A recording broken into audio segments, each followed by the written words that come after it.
Vesaliana yang berperan sebagai apoteker. Saya Suci Rahmawati Dewi yang berperan sebagai pasien. Di sini kami akan mempraktikkan swamedikasi mengenai obat batuk pilek. Selamat menyaksikan.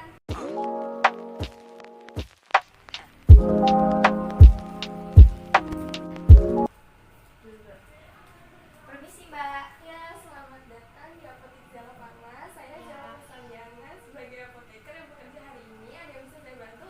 Saya mau beli obat Mbak. Oh, beli obat ya. Sebelumnya saya berbicara dengan Mbak siapa? Suci. Suci. Mbak mau beli obat untuk keluhan apa? Batuk dan pilek. Batuk dan pilek. Obatnya digunakan untuk siapa ya Mbak? Saya sendiri Mbak. Oh, Mbak sendiri. Batuknya batuk berdahak atau batuk kering? Berdahak. Mbak berdahak. Udah berapa hari? Udah 2 hari sih. Udah 2 hari. Apa sebelumnya udah menggunakan obat lain? Belum. Belum. Apa ada alergi obat? Enggak sih alhamdulillah. Nggak ada. Ada gejala lain selain batuk dan pilek? Hmm. Nggak ada. Mbak dalam kondisi hamil atau ngisi? Lagi hamil. Lagi hamil. Hamilnya udah berapa bulan ya Mbak? 4 bulan Mbak. Udah 4 bulan.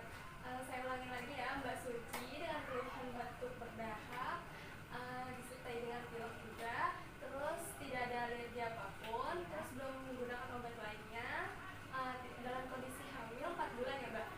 Ya. Sebentar ya Mbak, saya akan ambilkan obatnya dulu.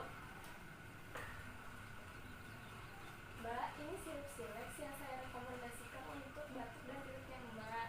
Diminumnya 3 kali sehari, 1 sendok makan atau 15 ml sesudah makan ya Mbak. Jangan lupa dikocok terlebih dahulu sebelum minum. Untuk penyimpanannya disimpan di tempat yang kering. Kalau bisa lebih baik di kotak obat ya Mbak. Ya Mbak. Apakah informasi yang telah saya sampaikan tadi sudah jelas? Sudah. Maaf sebelumnya, bisa diulang kembali informasi yang telah saya sampaikan tadi? Obat Silex diminum 3 kali sehari. Iya. 1 sendok makan. Sesudah makan